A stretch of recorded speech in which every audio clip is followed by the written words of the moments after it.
This is TWiT. I don't know if you saw or heard, but Google released kind of a marketing campaign this morning called Get the Message, all designed to kind of draw more attention to RCS. And we talked about RCS countless times on this show, right? RCS it's kind of like SMS, but SMS Plus. It brings some of the features that we're used to seeing in other messaging platforms, things like iMessage and WhatsApp, typing indicators, more rich images and video, higher quality video, that sort of stuff. All this stuff to SMS. So yes, it's SMS, but it's SMS with some extra features. And Google has been undergoing a big push to make RCS more widely accepted. And Android, that is absolutely the case. Most Android devices, I feel like nowadays, support RCS. If they're running, messages for Android, they automatically get that RCS support.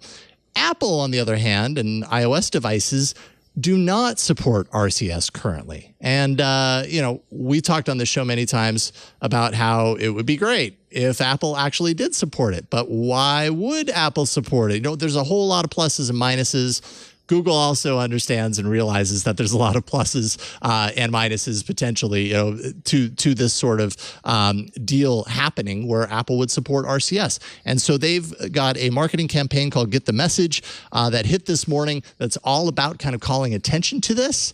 And in light of that, we are thrilled to welcome to the show the head of product management for messages at Google, Jan Jedrzejowicz, to the show. Jan, it's so great to get you here tonight. Thank you for taking time for us. Thank you. Yeah, thanks for having me. I feel very privileged to be here. So many legendary Googlers, Hiroshi, Dave Burke, that have been on this show. So I feel super lucky to be here. I love that you get your own plaque in the gallery now, Jan. You're one of the big guys now. So welcome. Yeah, congratulations. Right. I love that you're the one that said that, Jan, and not us. That makes it feel just a little bit extra special. It's like, wow, that's awesome. So and Jan, I don't know if they prepared you or if you're aware of it, but like as Jason mentioned, we've talked a lot about messaging and RCS over the years, but it is this topic is not only a hot button topic with us from a passion standpoint, but I know our audience, and it's been something, Jason, I feel like it has been a topic at least every few episodes for the past year or so, for the past couple of years. Yeah, now, a couple of years.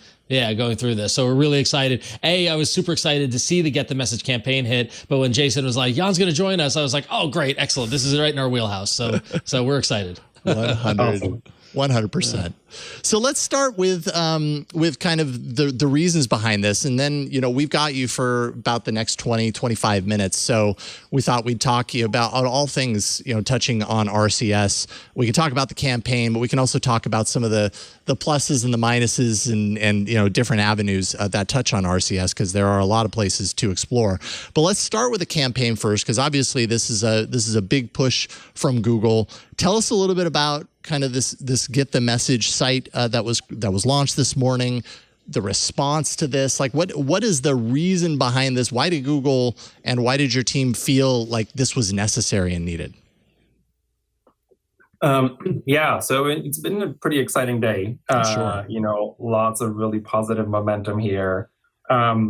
We made a decision to kind of move forward with this campaign and make our voice be heard clearly and, pretty out loud, because we felt that it's important for people to realize, both Android, but especially iOS, iPhone users, that, this is a problem that's affecting kind of everybody in a negative way. SMS is a 30-year-old technology. It deserves to be replaced by something more modern and something better, something that's safer, something that's more secure. And so we want to raise awareness, and we honestly just want to ask people to help us kind of like get this through to Apple, to fix this problem. And we're really hopeful that thanks to everybody's kind of collective effort, they're going to get the message and make the change. And I got to admit, I was pretty blown away and surprised to see the proactive approach here with basically calling Apple out. How did that kind of approach come together? I mean, it's great that you guys you want your voice to be heard and you want to rally the community, but generally with these sort of things, they tend to be handled not as, let's say, proactive. Right? So why go in this direction? Yeah, it is pretty bold, which I think is really testament to our level of conviction, and the feeling that we have that this is a good thing for users and for the mobile ecosystem, broadly speaking. If anybody wants to argue with a counter position, no, let's keep SMS alive. It's great. It's got a bright future. We'd love to have that debate out in the public, and make the arguments, kind of put the arguments on the table and have people decide for themselves. So I think it's really just a testament to the fact that we feel strongly that it's time to move forward. We have enough momentum with RCS.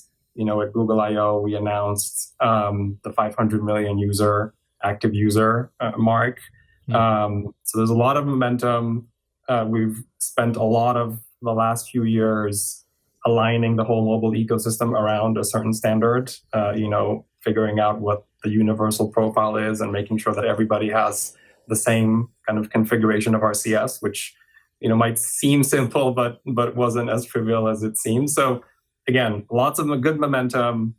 We feel like we have a strong argument, and we just want everybody to really be aware of what's preventing basic out-of-box messaging on every smartphone in the world from being secure, modern, and high quality. Yeah, I mean, I think you have the point, and it's driven home really well with the site. One of the questions that I have is this campaign aimed at users, or is this campaign aimed at Apple? And I should also mention, like, I realize you're on the product team for messages, so you aren't necessarily on the marketing team necessarily. But who needs convincing more? Is it the people, so they go to Apple and they say, hey, I've got an Apple device, or I want to communicate with an Apple device and it's broken and it needs to be better? Or is this about, like, kind of pointing the finger at Apple and saying, look, we've made changes to make things better. You're the ones that are dragging your feet. Kind of, I hate to say public shaming, because I don't know if that's necessarily it, but maybe that is it. But I don't know. Who is this really, really targeting most? Who needs this message more than anyone? Yeah, I'd say a few things. So one, again, we want to make sure that Apple users, iPhone users, just realize that there is a solution to this. I think there's been a kind of, in the past, a bit of a narrative around, it's Android, users breaking group chats, for example, and that's really not true. That's really not the case. So, right. so we're hoping to educate, people who have an iPhone. If you have a not so great messaging experience with a family member or friend, it's not that friend's fault, and there is actually, like, a way to fix it. So that's one. Two, we are hoping that this campaign actually brings to light real stories of, bad experiences that people have. I mean, there's, being excluded from group chats. There's missing out on, important life events. I have little kids, and I share, videos from their birthdays with, my family, my parents. And, if that video is super grainy and pixelated, it's kind of a lost opportunity to feel connected. So that's another example. And then, there are actually some pretty serious cases of, bullying and things like that for, kids that don't have the latest and greatest smartphone. And that's a real problem. It shouldn't be, it shouldn't be the case that when you text somebody, you can find out what kind of phone they have. The kind of the shared standard that connects us all, which today is SMS, just needs to be replaced and upgraded. Again, it's, the 21st century, it's 2022. It's really time for things like typing indicators and high quality media sharing and, reactions to be something that people take for granted. This is not rocket science. This should just work. Yeah. And to a certain degree, even, like all of us here, you're somewhat preaching to the choir. I mean, like we talked a couple of months ago about, what was it, in the Wall Street Journal, or what paper had that article about the bullying and the green bubble shaming that was going on? Oh, that's right. That. It was the Wall Street Journal. Yeah. It was the Wall Street Journal, right? And so, we've talked a lot about that. And I know, Jan, just like as recently as this summer, I've been in chats where people have been like, why is the video pixel, like exactly what you've laid out here in 2022.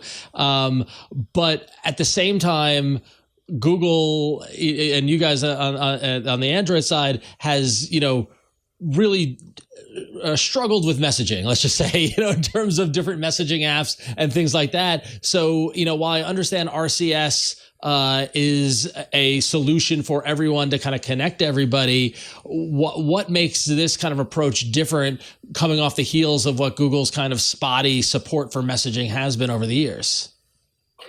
Yeah, that's fair. I mean, I will admit that, it's taken us a while to converge on, a single consumer messaging app. And I do want to just call out that, there's several years of hard work by a lot of people. And, just like a quick shout out to, our engineering team, which basically like turned what was just like a simple kind of utility into an actual product.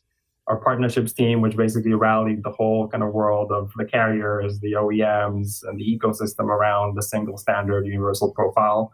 All the partners in Android that trusted us to do this. So a lot of work has gone into getting us to where we are today.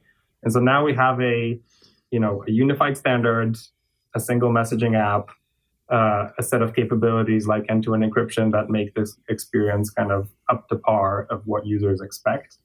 And so yes, there have been previous attempts, but I think now we have real or demonstrated traction, and we have some real proof points to show for it. So it is pretty exciting. And the last thing I'll say is it is also great to see the growth in the trajectory. I can share that in the last 12 months on messages, we added more RCS users than 12 months before that. So it's actually like accelerating versus decelerating, which is really healthy and promising for such a large product. So lots of momentum. And, if there's momentum, then that's a good opportunity to put more, fuel to the fire to accelerate it. So that's why we're taking a public stance with this. Yeah. I will say, as a user, the Google Messages app is my default app. And the first time I got a little thumbs up emoji from one of my iOS friends on something I texted them, and it looked seamless and natural, I did dance a little bit of joy. So like it yes. It is working. So yeah. So I also, it is glad to see that progress. Yeah, I also really love using the Google Messages app, and the figure that you mentioned, Jan, the 500 million users using RCS is really impressive. But something I wanted to know, and I think a lot of power users, nerds like us on Twitter have been wondering for a while, is what if you don't want to use the Google Messages app for RCS? What if you want to use a third-party app like Textra or maybe some other app to send RCS messages? One developer on Twitter who we contacted, or who posed a question before the show, asked, why is there no RCS API on Android, and how are developers supposed to use it in their apps since there isn't one? Like, why can't third-party apps use RCS messages? Yeah. So on that one, I would say, developing an ability for third-party developers to build on top of RCS is something that we continue to evaluate and assess. And honestly, the campaign, as well as the Google I/O moment, are actually, think of them as like stepping stones on a journey towards that end destination. And I'll give you a very concrete example around encryption, end-to-end encryption. So, the reality is that to deliver on the promise of end-to-end encryption, meaning, users can be 100% confident that the only people that can actually read the message are they themselves, and then the person that they're actually sending it to, and nobody in the middle, Google, your carrier, your internet service provider, etc. The only way to deliver on that is kind of a consistent, unified ecosystem. And it's hard to deliver on that as well as open up kind of broadly at the same time. And so we're taking an approach of kind of tackle one problem at a time. So the problem we're tackling right now is basically standardizing RCS rolling out end-to-end encryption, and as some folks know, we rolled out one-to-one end-to-end encryption, and group end-to-end encryption is coming in the next few months. And then once we kind of get the foundation in place and the basics in place, that'll be the right time to assess. There's a variety of approaches and a variety of options. You can do something in Android and it takes a little bit longer. You can do something in Messages and it'll be shorter, but it comes with some trade-offs. So there's lots of options there. Again, we're taking it kind of one step at a time. And we do believe that it's important to put in the right foundation so that developers can build on a solid foundation of security, as opposed to kind of fragmenting the ecosystem too early. There's that word. That F word. Yes, but understood. Now, the question that I have is actually kind of a two-part question. Obviously, perfect world, perfect case scenario, Apple supports this, and there's a lot of benefits. At least for Android users, I feel like we recognize a lot of benefits, right? Like as the quote-unquote green bubbles, we see the downsides of being a green bubble when we're communicating with an iOS user, low resolution, photos and videos, not being able to be part of group messages, all these things. What is the benefit to Apple in supporting RCS? Is it just merely that yay, when this iPhone connects to any number of users out in the world, those users, whether they are on an iPhone or not, can be guaranteed a good experience? And is that enough for Apple? What is the upside for Apple in this? I mean, it's a little bit difficult for me to really speak to their point of view on this, but I can say that from our perspective, I mean, one angle is just consistency around a public narrative around privacy, as a human right and security. That is obviously something that is really important to us, and we feel like kind of keeping SMS alive, which, that is de facto what you're doing by preventing RCS from really replacing it. That doesn't feel consistent to us.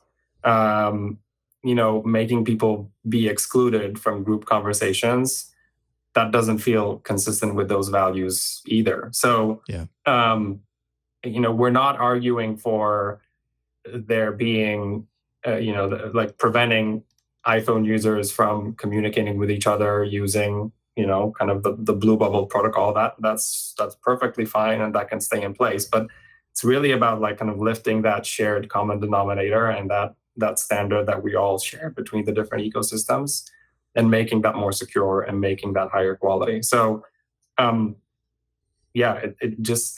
seems like there's a bit of an inconsistency here. Mm-hmm. Yeah, indeed. Another thing that seems to come up with a lot of these conversations around RCS is a lot of people outside of the U.S., instantly point to the fact that, well, this is a U.S. problem. Why are they even worried about SMS and RCS and all these things? We're just using WhatsApp and whatever. It works over here. A lot of times outside of the U.S., that seems to be the go-to. Why is that so different? Like, that kind of puzzles me a little bit. Why in the US are we so locked into this idea that we have to continue using SMS/RCS versus using a messaging platform? And I fully realize, like, using WhatsApp, we talk also a lot on this network about, privacy and, just not calling out Facebook as the only target here. But, companies often are called into question as far as their intention around data and stuff like that. So using WhatsApp might not be the best solution either, because how are they protecting data and everything like that? However, that's aside the point that a lot of people outside of the US don't even care about SMS and RCS. So how do you convince them, and why is it different here? I mean, your question brings to mind, there's that famous meme of the girl kind of saying, like, why not both? Yeah, why not both? And honestly, that's the thing that comes to mind here. So we're definitely not, we're definitely not saying, and we don't think that messaging should be a kind of a winner takes all type of market. There's lots of very successful messaging apps. If you just take, the top 10, add up their monthly active users, you're going to get way more than the number of humans on Earth. So the reality is that most users use multiple messaging apps. for specific purposes. Some are great on expression, some have disappearing messages, some are super focused on security. There's lots of different angles. And so we just, we believe that there should be a level playing field. Let the apps compete on, features, on latency, on delivery failure rate, all the things that we are super, super focused on and kind of obsess about on our team. And users can pick which features they like and, which apps they want to use for which conversations. Again, it's perfectly fine. And typically what we see among our users is that they use multiple apps for communicating with different people. For sure. And it's really just making sure that default, that thing that works out of the box. I mean, at the end of the day, a phone is a phone, and that means it can make phone calls and it can send messages. It's been that way for a long time, and that continues to be the case. So that default, it's great that there is such a thing, and it's also great that there is a way to communicate with everybody, right? Meaning you can send a message, and regardless of what phone they have, they can receive it. So we're supportive of that continuing to exist. We just want to make that better and more modern. And that doesn't prevent WhatsApp from, being successful and building new features and, competing with other messaging apps. That's awesome. We're super supportive of that.